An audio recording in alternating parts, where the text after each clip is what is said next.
A vague disclaimer is no one's friend. This podcast will look at episodes in relation to Buffy and Angel as a whole, and therefore contains spoilers for the entirety of both series. If you haven't seen all of Buffy the Vampire Slayer and Angel the series, go and watch them before you listen to this. Remember, you've been warned. The hardest thing in this world is to live in it. That's why there's us, champions. We live as though the world were as it should be, to show it what it can be. The Earth is definitely doomed. It's Tuesday, so it must be time to return to the Hellmouth. We're going through the Buffyverse episode by episode and a look back at Joss Whedon's iconic shows. I'm Emcee, and I'm here with... Hey, it's Andie. This is David. Hi, I'm Jan. And I'm Logan. So today we are reviewing episode 14 of season 2, Innocence. It was written and directed by Joss Whedon, and the original air date was January 20th, 1998, which is kind of funny because with all of the breaks and hiatuses we've had in recording and posting this show, we are actually recording this on January 20th, 20 years later. So It's the anniversary of this episode, and also that means happy 20th anniversary to Dawson's Creek, which premiered right after this episode. Oh my god! You're right, it did. It's right after. I've never seen an episode of that show ever, so that show was my crack back in the day. Are you kidding me? Yeah. But not in a good way, in I don't know. You know what I mean? It's like I watched it because it was on after Buffy. Yeah, but I mean, I remember that very clearly, that they did the 2-day event, and they were really hyping up the creek coming on, so. Yep. But yeah. The creek. Yeah. The creek. So, this episode starts with one of the most iconic and holy shit openings of Buffy. Oh my god, I know. And I am immediately going to be like, you know what? Let me fight you. Because I get the visual appeal. It looks great. But I'm really miffed at the anatomical impossibility. I have that note. You can hear him drinking. What is he doing? You beat me to it. He's just a sloppy eater? Where'd the smoke come from? He's drinking her blood, and then he exhales her smoke. How? Yeah. You know, the only people who can swallow and breathe at the same time are babies. And I know Angel's a baby, not a little infant. Well, he's a metaphorical baby, not a literal baby. I literally have it in all caps, so it's like, how does the smoking thing work? Where did Angel bite? Yeah, that it doesn't work. But it looks great. It's the rule looks so of cool, because, I mean, it's just it's fucking it's beautiful cool opening. It's the magic of television. Yeah. Fun piece of trivia. Angel kind of did get a chance to kill Buffy, because that is Sophia Crawford, who is Buffy's stunt double. Nice. We love Sophia Crawford. And just, random little note, later when Angel goes to, Spike and Drusilla's, and he's, lighting the match on the table, and he's going to smoke, and I was thinking, I was like, Angela stole that woman's cigarettes! He's bad. He's bad to the news, bone. MC. He'll kill you and steal your shit. And of course, this again brings us back to Prophecy Girl, where he has no breath. Oh, that's a problem to this entire freaking... Yes, I know. I just I wanted to make sure we weren't forgetting about that. Yeah, no, definitely not. No. Nope. I'll shit all over that theory or hypothesis or world building when we get to when Glory beats the shit out of Spike in season 5, and she tries to drown him a lot. Oh, yeah, that happens in season 7 too, where first Drusilla tries to drown, keeps dunking his head into the water. Oh, it's in season 7. Huh. And you're like, how are you? How is Drusilla that? First Evil? Right. Yeah, Drusilla First Evil. Oh, yeah. Keeps dunking Spike's head in water. Yeah. That's right. That's that. I'm confusing him getting the shit kicked out of him by Glory. Yeah. I don't think she tries to drown him when she tortures him to find the key. Regardless and irrelevant. Yeah. So anybody? But it's still a really badass image. I'm sorry. It True. Really is, yeah. True. Yeah. It was seriously holy shit, what's happening? I don't understand. What is this? And then we get to Buffy doing the walk of shame, going home. And that brings me to what I feel is the theme with so much of their relationship, and especially this thing, is this notion that women especially take agency of their own body and choose to have sex. Bad things happen. Yeah. Yep. The man she loves literally turns into a demon and tortures her and kills people she cares about. And I mean, I don't think it's unfair to say that the notion of sex being dangerous is in something that pops up throughout Whedon's body of work. Definitely. Yeah. I mean, you look at Kendra, not Kendra, Kennedy and Willow in season 7 and most of Dollhouse. Yeah. Well, and also the only part of the commentary I looked up, because I kind of read a transcript because I wouldn't want to listen to the whole commentary, is Joss is so proud of himself Yes. for subverting the horror trope about women dying after sex. And he's like, I just didn't think it was fair that women always die after sex and horror, so I don't make sure that my heroine gets to have sex and live. Look at how positive that is. And I'm like, fuck you. Yeah, he makes a thing of that in the you. commentary, and it is just like, really? Yeah. She lives, but I'm going to break her emotionally. Right. Yeah, and I'm pretty sure that I read somewhere that he was saying that part of this whole thing was like, it's all like, young women's like anxiety about sex and, that bad things are going to happen. So that's why we did it. And I'm like, yeah, but you're not assuring them that this doesn't happen. You're just like making it worse. But if that was your point, which is ridiculous. Yeah, well, I mean, like this whole storyline is predicated on the metaphor as the supernatural is high school, and Angel turning into a demon is supposed to be Angel turning into a bad boyfriend who's going to dump her after they have sex, and it is just reinforcing a lot of fears of women, actually exploring their sexuality. And also, I mean, it will come up later on, that scene where Angelus is trying to be Angel and, mocking Buffy. And it kind of becomes the same thing that happened in, like, Ted and Reptile Boy, where you're throwing in the actual thing that you're trying to make a metaphor of, and that's ruining the metaphor. Yeah. Right. And we've had enough of like bad abusive boyfriends / partners in this show. We don't need more. I mean, he's really good at it. I mean, I think that David Boreanaz was having a grand old time doing it. It's effective, but it's shitty. So yeah. Yeah. So I will say, in terms of historical context, sex and death through the 80s and through the 90s were very, very much linked because of the AIDS crisis. Yeah. So there was a lot of, and there was a lot of stuff out there, even in comprehensive sex education, and even from, parents that were trying to do the best. It's like, if you have sex, you could die. Mm-hmm. Like that was the entire message of sex in the 80s and 90s, is you do it and you're gonna die. Mm-hmm.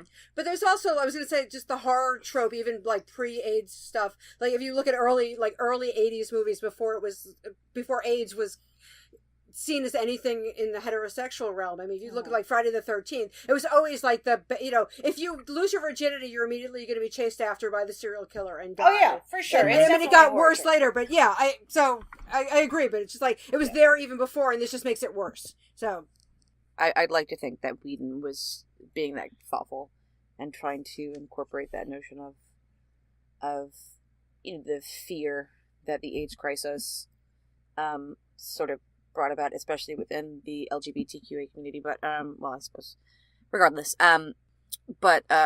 it's just because he tried to subvert a trope, and in the process just reinforced it. Yeah. I'm not talking about him making some kind of specific point. It's just that societal attitude became incredibly ingrained into all of us. And Joss is a little older than me. Mm-hmm. Yeah, he's closer to my age, I think. Yeah, he's Jan and David's age, I think. Yeah. But it did become sort of ingrained in the conversation about sex in that time period. And I'm not making excuses for Joss Whedon, because no, I don't think his whole I'm subverting the trope. I'm like, yeah, but you're doing it badly. Yeah, and there's so much especially when it comes to him and it comes to young women, it's still such a huge part of our culture and cultural narrative, this notion of sex and punishment, and not in a sexy way or a consensual way, but like in a damned if you do, damned if you don't way, the impossible standards that women are held to. And I think that ties really well into what we discussed last week about Angel's obsession with the virgin and the whore. Mm-hmm. Right? So, women can't be too prudish, or they can't be too like restrained, or they're prudish, or they can't be too open, or they're loose, or things like that. So it just, I don't know, it seems like Buffy makes this choice to do something she wants for herself, and she gets punished because of it. If you look at the characters on Buffy and on Angel who are, coded as promiscuous characters, you have like Faith, and I mean even Cordelia to an extent, they tend to be characters that are more antagonistic. And like while they do have characters that have healthy sexual relationships, they're always healthy monogamous relationships. There's never anybody who's just allowed to have casual sex. Even the next time Buffy, has sex, it's with Parker, and she's just wanting to have fun and in the moment, and she gets terribly punished for it because she spends like the next 3 episodes brooding about the fact that he didn't want to be with her. And doesn't Willow get punished also in Wild at Heart or whatever too? Willow is one of the ones that doesn't end up punished. She actually ends up going on to have it's monogamous, yeah. Right? A very meaningful sexual relationship with Oz, and then Tara. Well, okay, the Tara stuff, she does get punished because they have sex before Tara dies, but we'll get to that later. Yeah. But with Willow and Oz, they actually have a positive. We were talking about this last episode. You see the progression of their relationship, both emotionally and physically, mm-hmm.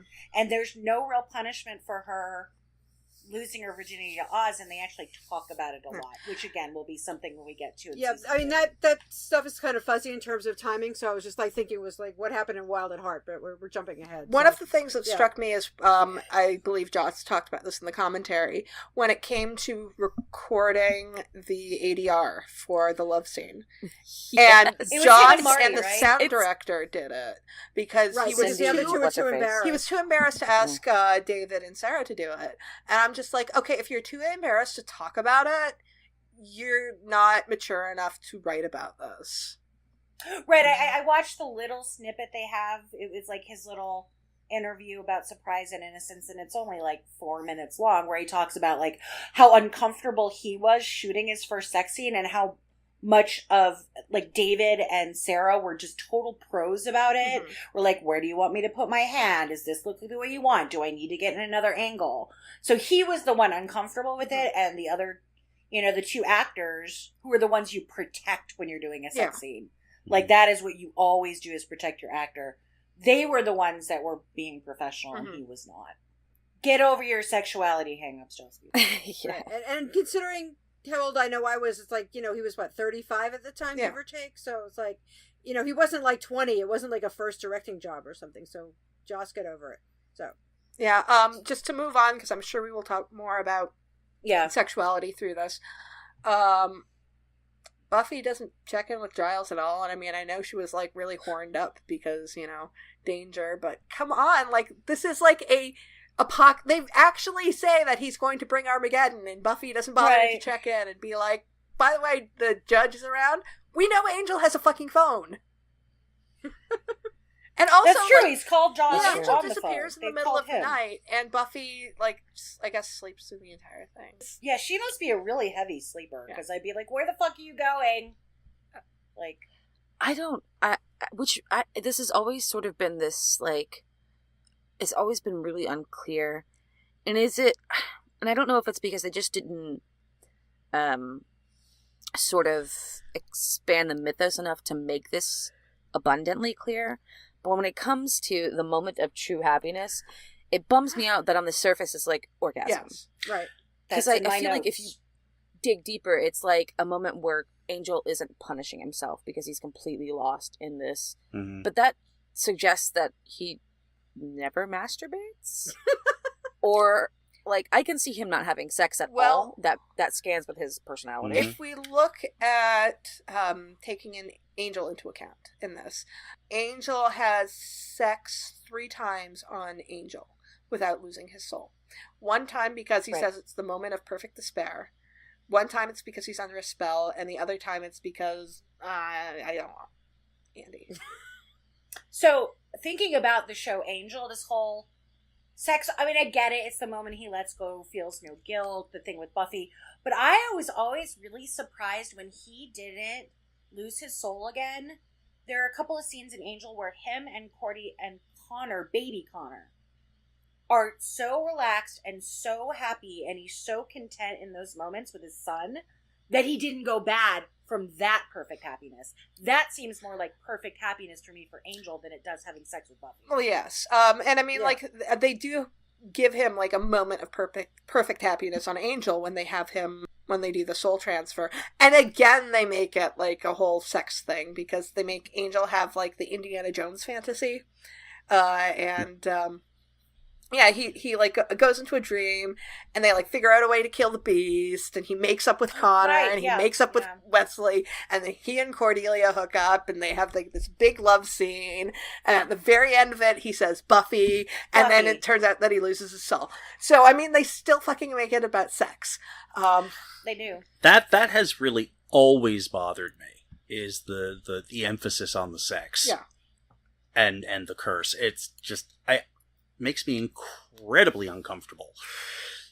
It makes me uncomfortable philosophically. And it goes back to what we were saying last episode about penis and vagina freaking sex is the only way to achieve true intimacy and happiness, because it sure as fucking isn't. Yeah. Exactly. Yeah. And not just because, and for me, it's not just like a philosophical or ethical thing. It's also just a really poorly designed curse. Yeah. The curse itself is terrible. No, my note here is, because Angelus at some point says, "It is not justice we serve, it is vengeance." And my note is, good, David. Yeah, either way, this is a really stupid way of doing it. Yeah, exactly. Can you do the rest of the podcast in that voice? It's like, so you take his soul away, so he's just going to become a serial killer again. Yeah, that's really smart. Giving him his soul was punishment enough. Like, he's super into self-flagellation. So. Oh, yeah. David Boreanaz, 1,000% more interesting. Just like in his first scene. Once the leather pants come on screen, I'm like, I'm in. I mean, he's not even put on the eyeliner yet. Which he'll do that in the next couple episodes, and then I'm just like, hello. I know. Yeah, this was the one season where I was like, all right, shut up. Angelus. Yeah, and I think just when he becomes Angel, I think Boreanaz is enjoying doing something, like, really interesting, because it's just, like, the snark. I mean, he's really good and really, like, not that I go for the bad boy trope normally, but, like, Angelus is just, like, way more sexy than Angel. Well, I mean, I think David Boreanaz is just really uncomfortable being, like, this romantic lead, knight in shining armor, because you see him and he's just reveling in being evil. And then when he goes over onto Angel, and Angel is allowed to develop a personality, and he's really fucking goofy on his own show. Oh my god, Angel is such a goofball. I love that about Angel. And they did the same thing on Bones, where he's, like a lot more roguish, and he's really good on that. Yeah, he is better as, like, a roguishly, like, I mean, and his character on Bones is a really genuinely good man. Yeah. But he has that, I wear the big belt buckle and the funky socks, and, I'm a little charm. And it's very charming. It's not... A sad heartthrob. Yeah. I think it's the emo that he's just like... He's not proto-Edward Cullen on those shows. He's... Right. Yeah. Was this the episode where Sarah and David ate all the garlic? They did that in several episodes. Okay, so the fandom mythology is that before these big love scenes, Sarah and David would eat smelly onions and garlic and try to, like, see who could gross each other out the most with their breath before they had to do. But when you're both eating garlic, it kind of cancels each other out. Right, But I just think it was just one of those funny little stories that they, both very professional actors, but they did like to mess around with the... Yeah, it was just they were goofballs together. I do know that filming on this episode was halted for like half an hour because Sarah had to cry. She got really upset during, I think the scene when Buffy was on her bed. And like just having her emotional breakdown that it ended up bleeding into Sarah having an emotional breakdown. And that's happened a couple times on set, and that's fine. Sometimes actors access a place. And then I know that they had to reshoot the scene with Angel and Buffy back in his apartment. Yes, originally that was on Buffy's front lawn. Yes. Right. That's why there's a little inconsistency when Buffy says, when I saw him at the house. And right, okay. Angel does not Him live in in his a house. house. Yeah. I call my apartment a house, but it's but yeah, I mean, she and Joss in his commentary, again, I read the transcript of the commentary. He talks about, he's like, Sarah blamed herself for that scene failing when it was on her front lawn, and then she's like, when actuality was my failure, not that I told Sarah that. Oh my god. Yeah, I know. I'm just I mean, like, he was right. It needed to be reshot because it needed to be somewhere intimate. It needed to be at, the quote unquote scene of the crime, which is, I believe he said those words. Oh, we're on video chat and I can just see Logan's eyes just like burning. I've got a knife, Whedon.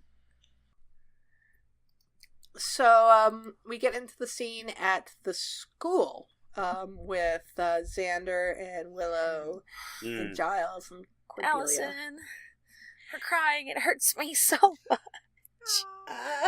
Before we have Willow, when we have Xander and Cordelia having their smoochies, Cordelia's nose crinkle right before she kisses Xander, it's such a small moment, but for some reason it impacted me. Where almost every time I write something and somebody's about to kiss, their nose crinkles, and it's because of fucking Charisma Carpenter. It is a very adorable nose crinkle. I will definitely. But yeah, I mean, like, Allie, God, her face. I have issues with Willow. I mean, I'm not actually, like, I love how Allison is acting. Oh yeah, but I'm not crazy with what Willow's doing, because I feel like she's pulling some nice girl bullshit. She is. Yeah. And, a lot of the theme of this, especially with the Calderush, is vengeance, right? Willow is kind of fundamentally a vengeful person, right? She does things to get back at other things. It's like, this was done to me, so I'm going to do it back. Yeah. There's a reason why later on she will get the offer to become a vengeance demon a couple of times. Oh, well, yeah, for sure. Yeah, she's got a dark spot too. And it's also like, you know what, just because he's not into you doesn't mean he can't be into somebody else. I mean, it's just like, logically, I mean, like, what the whole thing is, she has that whole line, like her ending line before she huffs off dramatically. It's like, you would rather be with someone you hate than with me. And I'm like, Willow, have you ever made an actual move on Xander? No, never right, did. or said something, right, yeah.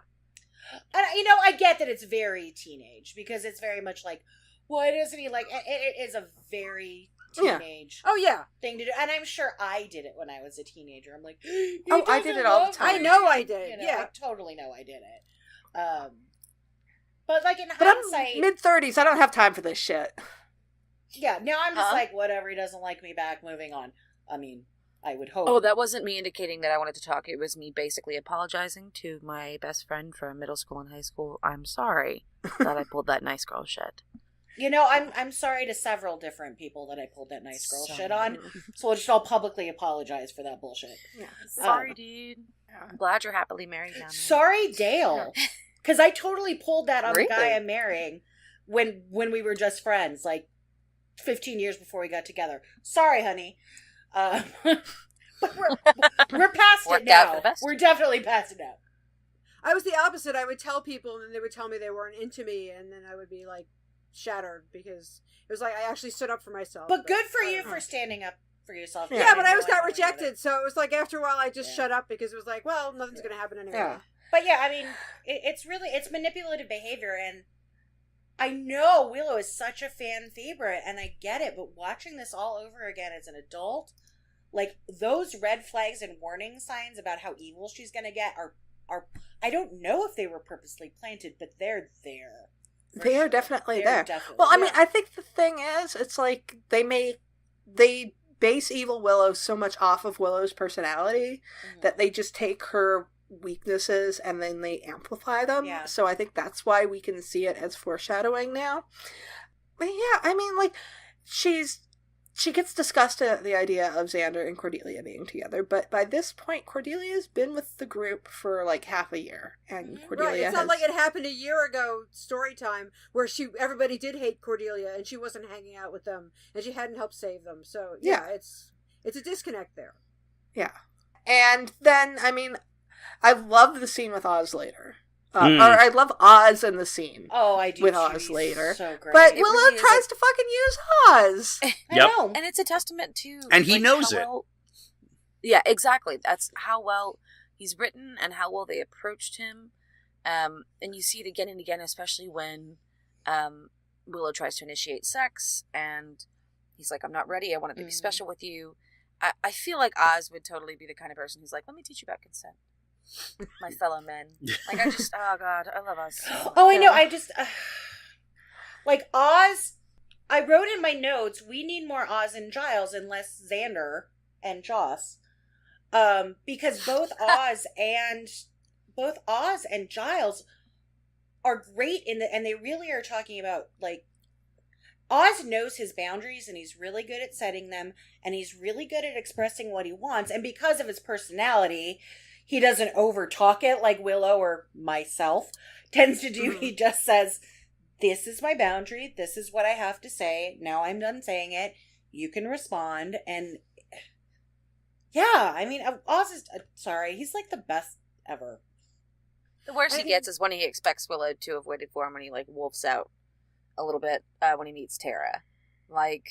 I feel like that's Oz's worst moment. There's a little bit, but other than that, Oz is just really shows himself to be in touch with his own emotions. He doesn't talk a lot, but when he does, he seems to know himself better than other teenagers, other people. Well, Xander made a comment in the last episode about the economy of words. Mm-hmm. And Xander fucking knows nothing about that. Mm-hmm. Right.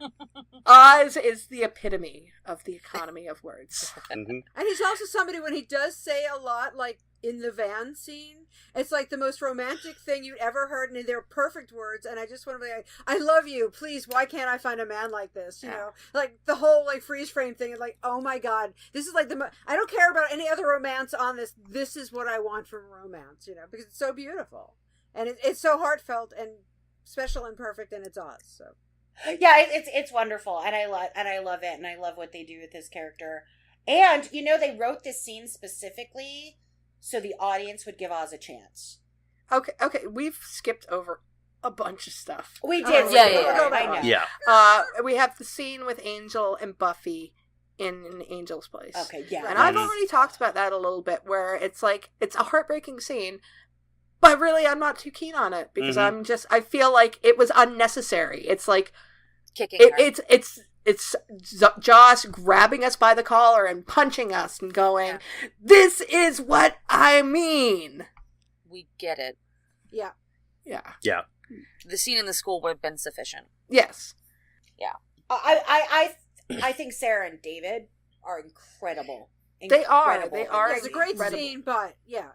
But yeah, it is. It's more like, let's see how much we can punch Buffy in the gut emotionally over and over and over. Jenny's uncle, why didn't he think of mentioning the loophole in the curse fucking earlier? Been helpful. It was a big deal. David, would you like to tackle the reason for that in the uncle's voice? Ooh, yeah. Please. Yes, please. You did it so well a few minutes ago. We just want to hear you do it again. What? Oh, the justice vengeance line? Yeah, why is it that Jenny's uncle never explained this whole loophole in the curse, and we'd like you to explain it as if you were Jenny's uncle? No pressure. We are the Calderash. We do not do things in an intelligent manner. We serve vengeance, not logic.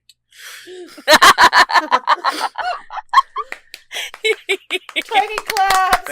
Thank you. David, you're amazing. I'm here only to tip your waitress. Yes. Try the veal. Well, don't.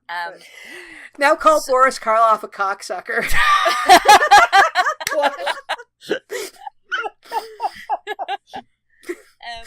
Speaking of his death, well, we didn't really speak of it, but that's about the time that they find him dead, right? About, yeah. Yeah. That's the last time we see him before Angel comes in, and that's the last time he talks to anybody but Angel. Yeah. Or Angelus, rather. Yeah. All right. Yeah. When we get there, I want to talk about the wall. Okay. Well, I mean, the next scene is Willow and Giles and Buffy in the library. Right. And like the biggest note I have. Oh, before that, we do have David or Angelus threatening Willow and everybody finding out about. Right. Did we skip the scene where Drew and Spike find out? We talked about it a little bit, mostly just about how good David is. Okay, moving on, yes. But how excited Spike is. He's like, yeah, I'm thrilled about this. Oh, wait, what? Is he turned into Mr. Steal Your Girl? I'm not about this life. Yeah, no, I mean, I thought it was really interesting looking at it, like how excited both Spike and Drusilla are. Mm-hmm. And it's not, and I mean, like, even for most of this episode, Spike is, like, pretty, like, into it. Mm-hmm. And then it's not until, like, future episodes when, like, Spike realizes it's like, oh, wait, he's fucking my girl. Right, and I'm sorry, Spike, you don't want the actual world to end. You don't. You just want to do what Drusilla thinks is the thing that do at the minute. Yeah. Well, he'll later in the season, he will say that. Explicit. No, he will. Yeah. I mean, I think a lot of Spike is going along with what Drusilla wants. Right now it's totally like, oh, my girlfriend wants to do this. Cool, let's destroy the world. Fine. Mm-hmm. Yeah. Well, I mean, we've also seen, like, the power dynamic of Spike and Drusilla change dramatically. Mm. Like, even, like, when Drusilla was weak and Spike was strong, Drusilla was still the one in charge, because she just had him by the short and curlies. Mm. She was totally, like, topping from the bottom. I was about to say the exact same thing. And then the position entirely changes, because now she is the one who's strong and he is the one who is weak, and we just see how much she has always been in control. You know what? And is it, again, I can't help but do the sex and punishment thing that I've just been harping on this whole episode. We do see a relationship that is obviously sexual in nature, and implied, at least explicitly, between Drusilla and Spike, and to some extent between Drew and Angelus. Mm-hmm. But do we only see things like that? Well, except for, we get season 4 and, like, the weird ghost fucking that happens. But, not literal. They were, like, the house was business or whatever. But up until this point, the only time we see that is with vampires. The, like, bad people. Yeah. Which I think is... Yeah. Interesting. That's really interesting. I don't know what it means, y'all. Mm-hmm. I'm just here to talk out my ass. Hmm? No, you're talking very much from your front. And you're making a lot of salient points. Tight. Out of your mouth, not the other side. Out of my mouth. Out of your mouth. Which kind of leads me to the was it good for you too. What was painted on the wall. That's kind of traumatic, and it lends a... I mean, I understand that that's what Angelus does, but he makes it so tawdry and dirty. Yeah. I know. I hate that. I hate that. And it's so... It's sexual violence. And I get that Angelus, is bad, and he likes to do... I mean, look what he did to Drew. I mean, he's just terrible, but to watch it go down is really... Well, they make it very clear that he's essentially now doing to Buffy what he did to Drew. Yeah, I mean, if you look at Angelus's history, going into, like, the flashbacks that you see on Angel, primarily, Angelus is a sexual predator. Oh, yeah. 100%. Because he essentially rapes Drusilla into insanity and then turns her into a vampire. And you actually do see the killing of the Caldrash girl on that show. Mm-hmm. And while they don't show it explicitly, they do show that he bites her thigh to kill her. That's right. God, I haven't seen that, so yeah. And it's interesting that he's so coded as Angelus specifically is so coded as a sexual predator, as a rapist, that it's really interesting that ultimately the one attempted rape we see on the show is not perpetrated by him. Yeah, not the one. There's definitely another one, but it's not having to do with Buffy. What's his face who assaults her in the car and she knocks the shit out of him too. And then I actually have a list. I do too, and a lot of it happens to men. Like, yes, yeah. Well, I'm talking attempted rape. We've established that Xander's first sexual experience is sexual assault. Okay, yeah, several times. Well, but yeah, no, I just find it. Man, they spent more time creating Angelus as a character than they ever bothered to do with Angel on this show. Oh, totally. Yeah, Angel, honestly, Angel, in his time on Buffy, is really just straitjacketed into this. Yeah. He's a plot device more than anything else. He really is. They don't really let him have a character unless he's Angelus. Yeah. Or until he gets his own show. Yeah. When he gets his own show. Which is interesting. It is a reverse of the man pain trope. Because all Angel is there is to bring Buffy the man pain. You know the term man pain, meaning like you kill someone to give the hero, usually a man, some reason to do something. And actually, they do reverse the trope, and all Angel is there is to bring Buffy the lady pain. And motivate a lot of her actions. When they kill Angel at the end of the season, they basically fridge him, except they bring him back immediately. Like, immediately. Yes. And he lands right on top of that ring. And I'm like, that's embedded in his body. That's somewhere inside him now. But also beside the point. We did skip one of my favorite Willow moments of actually probably the entire show, when Giles is talking, and Willow has figured out like what has gone on with Buffy, and she goes, "Giles, shut up." Yeah. Yes. She is such an incredible friend. Again, it's that characterization. Obviously, Joss does a good job because he's created these characters, but that those little moments that show you the kind of friend Willow is and how perceptive she can be. I think it's really important. And I think that when she says it, Giles, you see Giles' face go. He immediately figures out. Oh, yeah. But again, and we'll get to that final scene in the car soon. But he gets it, but he doesn't look like disapproving about it. He just realizes, oh my god, I should have caught that. You know. Mm-hmm. So moving forward, we've got the scene at the military base. I have a question. Yes. So Sunnydale has a military base. Yes. Is this what Sunnydale military base? Yeah. It has everything. Well, last episode I was wondering, is like we have to check the airports. I'm like, they have an airport? They have an airport. They have airports plural, apparently. They have a military base. They have a beach. Like Sunnydale is several cities smushed together. It really But my question is this what spawns the initiative? I was actually just going to ask that myself. Good question. Is Riley Finn there? Could be. Okay, that whole scene, I just have notes here because it really, the way that Cordelia is treated here and the whole, we can't tell you or you won't want to do it and wear something trashier. I just feel like that's like slut-shaming her and like treating her 100%. So badly for no fucking reason. I got really angry. I mean, again, it's Xander, so why am I surprised? I'm not. It seems like Xander's being reactionary towards the incident with Willow. Yeah. Right. And I mean, it sucks. Saying, like, wear something trashier. She wasn't even wearing anything. I know.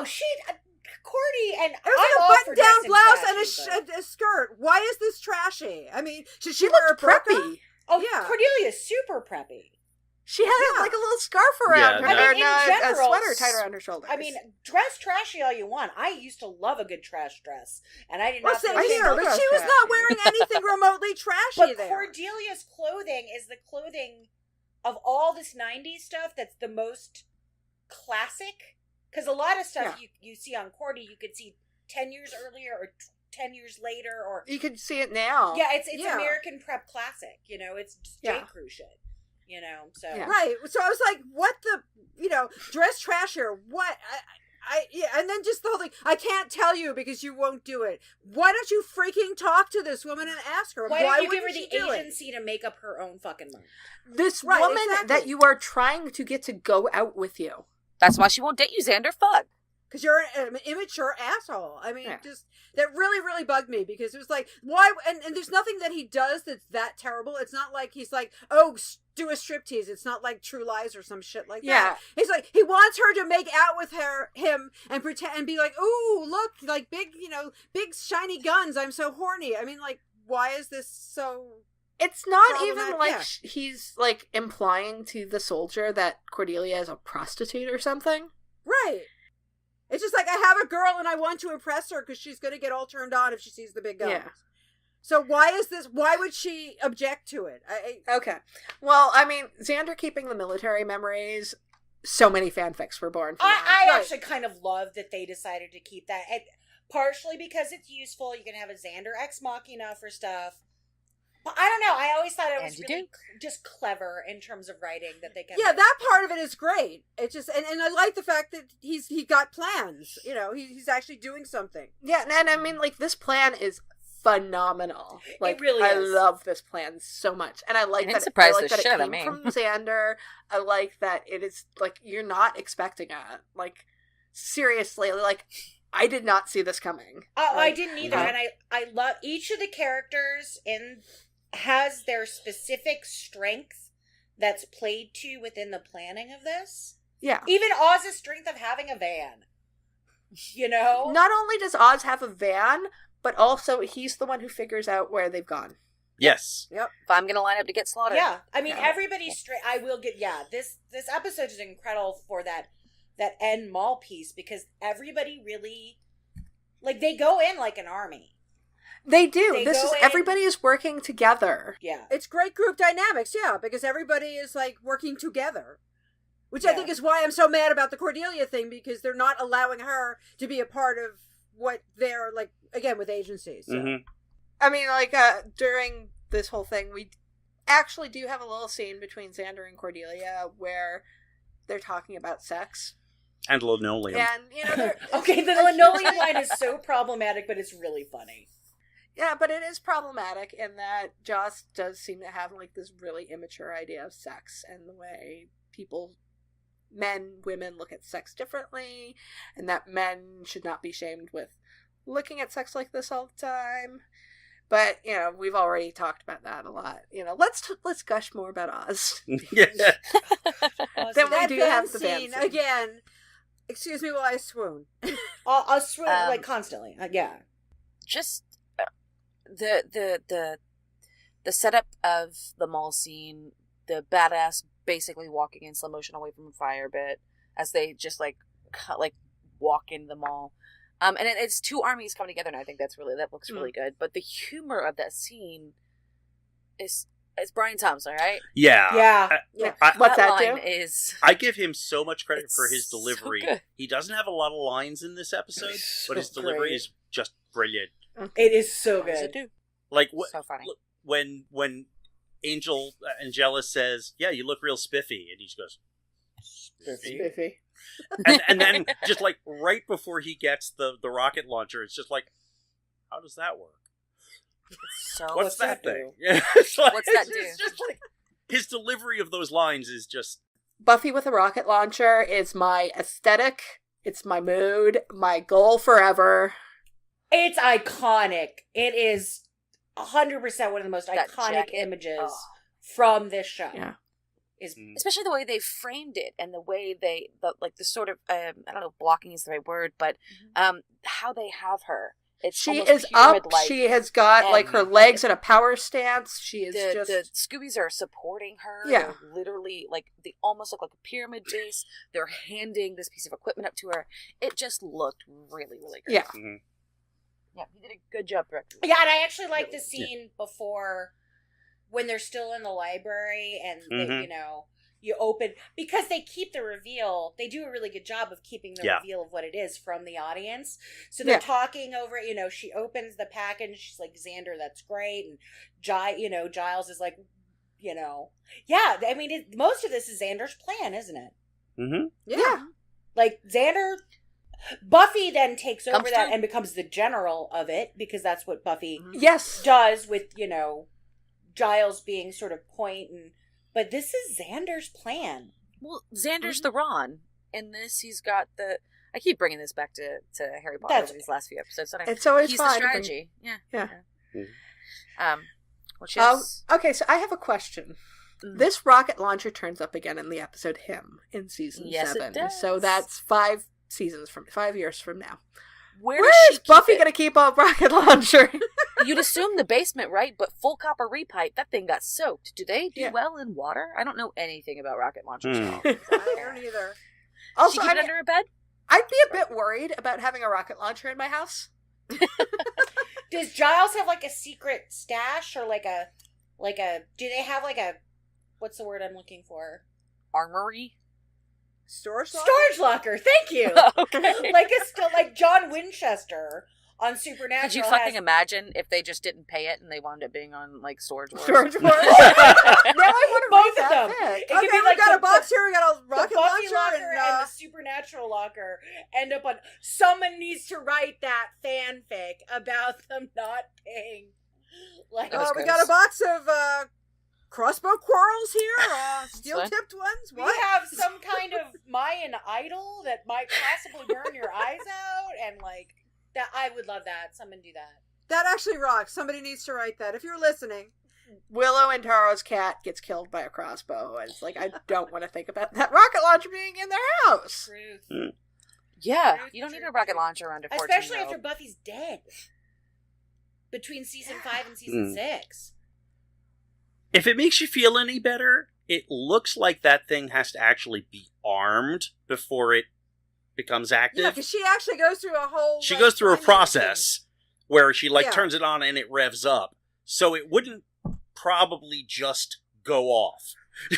Does that mean that it came with like extra ammo, or did she have to re-break into the military base, steal a shell, and then try and... I'm thinking Murder. maybe Xander took a couple, just, Yeah. in He case. probably took some shells. And I Okay, wouldn't she be maybe- surprised, given the size of the crate that it's stored in, that there might be a few shells. So we get into the final fight between Buffy and Angelus. Can I just say that those Quest for Camelot posters have been bugging the shit out of me since 1998. Because they're just so distracting. What I really like about the culmination of this fight is that line, "Give me time." Mm-hmm. I think that sums up a lot of Buffy's character and the necessity the necessity of her to shut off parts of herself, and you see it, the things she's willing to do later. Mm-hmm. At one point to sacrifice herself, and at other points to sacrifice other people. Mm-hmm. And how much, when you're in a kind of position that she's in, what the toll it takes to close off parts of yourself. And it's astounding and sad that a 17-year-old would know this about herself and know this about her path. Yeah. It's so sad if you think about what happens down the road. You have Teresa in the next episode, and Jenny in, I believe, the episode after that. Buffy had the chance to save their lives. And a lot of people are killed because of Buffy not being able to handle it. And I think actually through this experience, we are going to get the hardening of Buffy that comes later. And when we have the sacrifice, when Buffy sacrifices herself in the gift, I believe it's in season 7, Giles brings it up again, where he's like, if you had to make that same choice again, you'd let her die. She will, yeah. And so I think actually, just a few months down the road, if Buffy had could make the same choice again, she would have killed Angelus, because she's still holding on to the hope that he can become Angel again. Which obviously he can, but at such a huge cost. Right. Yeah. I was thinking also, just because knowing myself at that time, I was thinking Buffy's like not rageful enough, and if it would have been me, I could have killed him. I mean, obviously I'm not a slayer, but because I was that kind of rage, when somebody crossed me, if somebody hurt me that badly, I wouldn't hold back. I would just have been just like, that's it, you know. So in a way, her restraint of not being able to, I mean, part of it is the romantic trope of, oh, I love him, I can't actually hurt him despite what he's done to me. Mm-hmm. But it would have been kind of cool if she had just been like, you know, right, Buffy is my character that I think I relate to the most out of every character on this show, and I totally get where she's coming from and why she couldn't do it, and I also get how much guilt she must feel. You know, first of all, there's the layer of, and Giles tries to tell her, no, this is not your fault.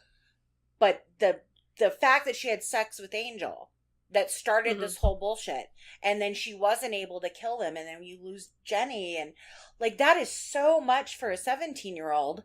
And the whole fact that her first sexual experience that she chose, and it was a consensual sex act, led to so much. I mean, and I think young women and girls go through this. This is where I think the metaphor stands. Is that I know young girls, I know what I felt like at that age about the guilt and the shame that came out of having sex.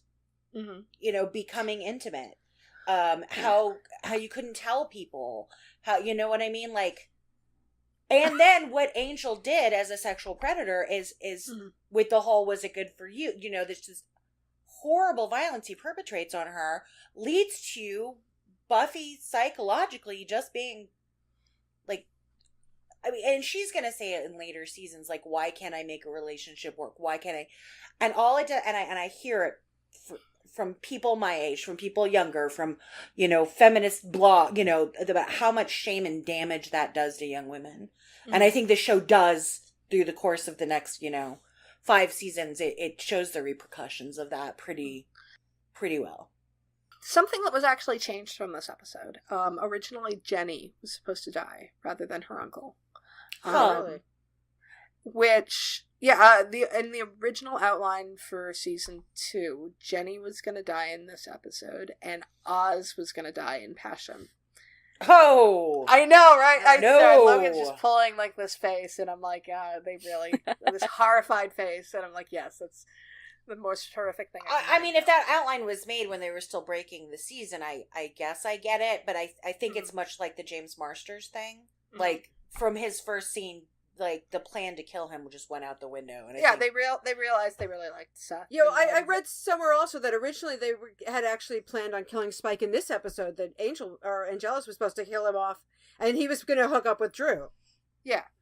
Which honestly would have made sense. I mean, like, one of the things about them not killing Jenny, like, just from a story standpoint, I would be a lot less forgiving of Buffy doing the whole give me time thing if Jenny had died. Yeah.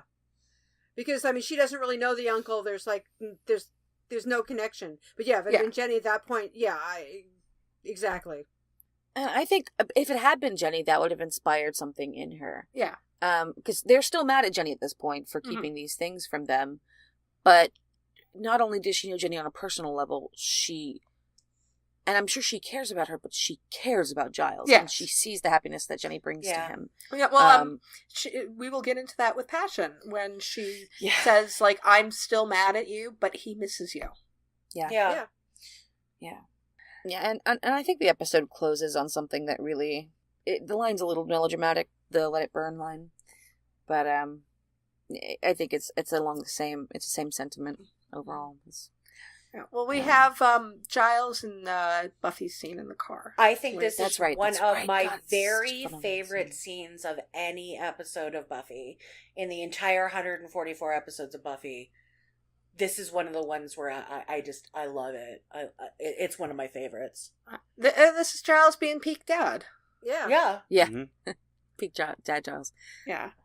That, I mean, he has several of these moments throughout the series, but it's just, oh man, he's He's such a good dad. And I think it was meant, maybe Joss meant it as some kind of redemption of his badly done trope. To have Giles say, you know, do you want me to shame you? Do you want me to tell you you did something rash? You did, but I'm not gonna sit here and shame you. I'm not gonna tell you. I'm not gonna do that. You had sex and sex is wrong lecture. Because also, you know, what we know about Giles's character is he was pretty fucked up teen and like young adult himself. You know, him and Ethan were going at it like constantly. Totally was happening. It happened. That's how that works, right? It happened. But they were probably shagging demons too. I mean, you know, who knows what they got up to. Whatever they were doing, but like, yeah, for him to say, and I don't think it gets through to Buffy. I think she holds a lot.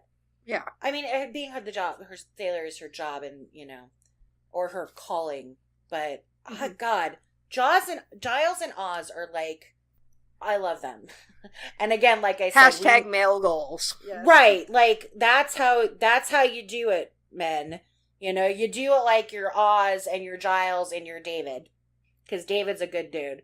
But you don't do it like Xander, and you don't do it like, you know, Joss, like or Angelus, or this or is like how you Spike, because I know a lot of people romanticize Spike, but Spike is bad. Spike is just stupid. Spike is bad. I know. We'll get into that more when we get to seasons 4 and 5 and forever and ever and ever.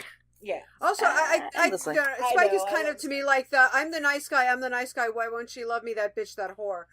So he's a living embodiment of that current trope. You know, kind of is.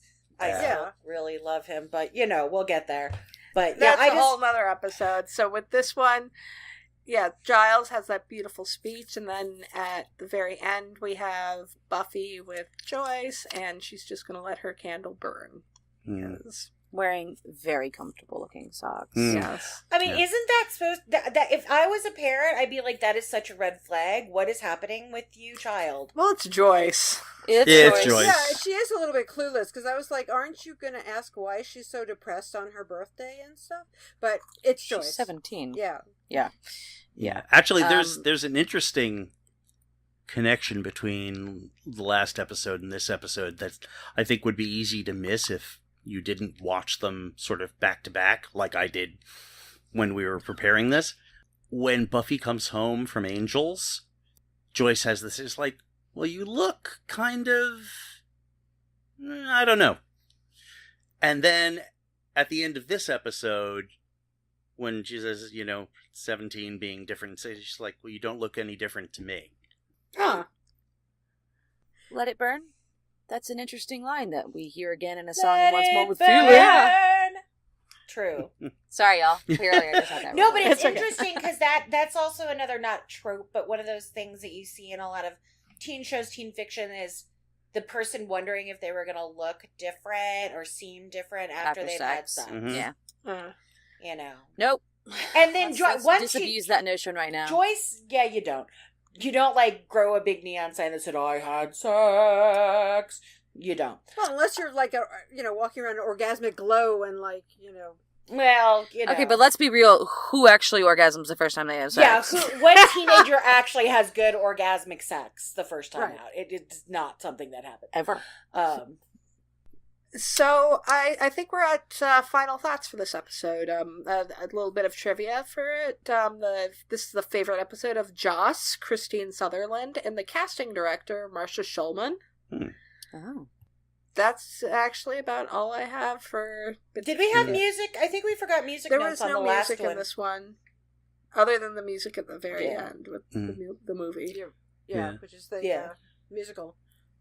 I think my only other thought is, I keep thinking that maybe the titles of this episode and the last one should have been switched. Yeah. Yeah.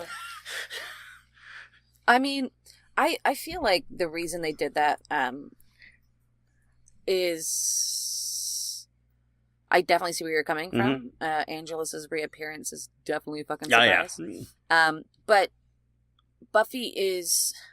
a part of her innocence, she's doing her best, but it's waning. It's shattered here, and I think that's intentionally and with precision.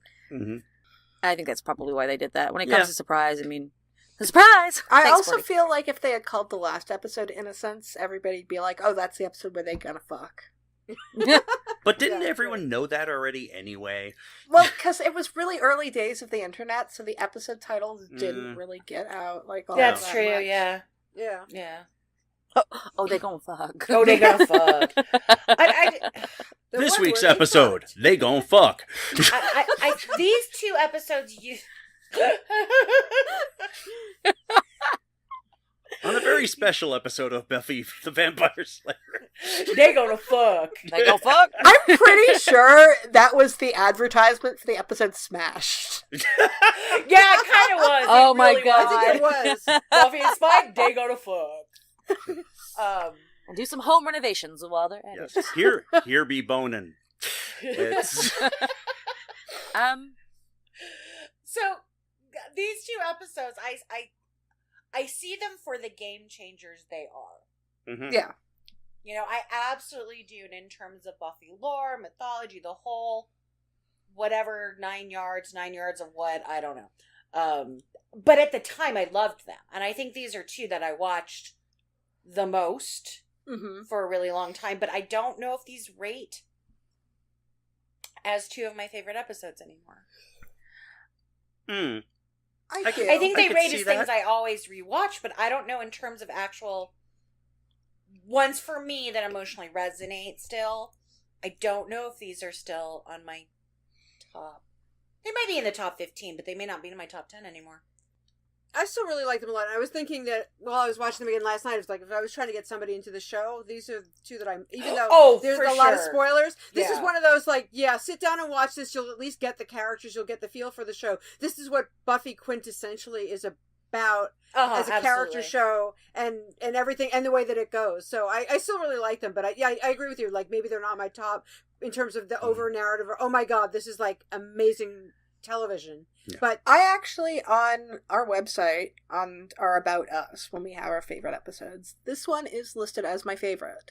And it took me a long time to come up with which episode was going to be my favorite. And it primarily is because this is such peak Buffy. Yeah. Because this episode is so iconic to the show. And it's got Oz, it's got Spike and Drew, and it's just got Jenny. It's just, there's so much going for this episode that this one, while there's a lot of stuff I have problems with, this one I think is just so, it's got everything I want in it. Yeah. I absolutely totally, I agree. Again, it's used to be right up there, and I don't know what it is. Maybe it's just that I watched it too many times. Mm-hmm. That can happen. And other episodes I haven't watched as many times, and so, I mean, I've watched all the episodes at least like 10 times through each, but I probably watched this more like 17 or 18 times through. I'm Just a nerd. that Leave me alone. Don't make that faces at me. I see you. I was going to say, I think the I've face seen it was, more. I was surprised it was Wait, so you're loud. a nerd? Why the heck are we talking to Definitely you? Oh my watched God, them. go away, nerd. Who wants to hang out with nerds? So I believe if we've all said that what we have to say, then next week we'll have a really fucking good time. Gushing about Oz because we're reviewing one of his few episodes. Wait, you And that's guys like Faces. Oz? No. Maybe a little. How'd you pick up on that, David? Just a smidge. You're so observant. That flew right by me. I'm just so thirsty We'll let you know for next Seth week. Green. Yeah. We'll let you know that we are thirsty for Oz. The thirst is real. Yeah. But the heart is too. So we'll be reviewing Phases. And until then, grr, arg. Go arg. Grr, arg. Grr, arg. Grr, arg.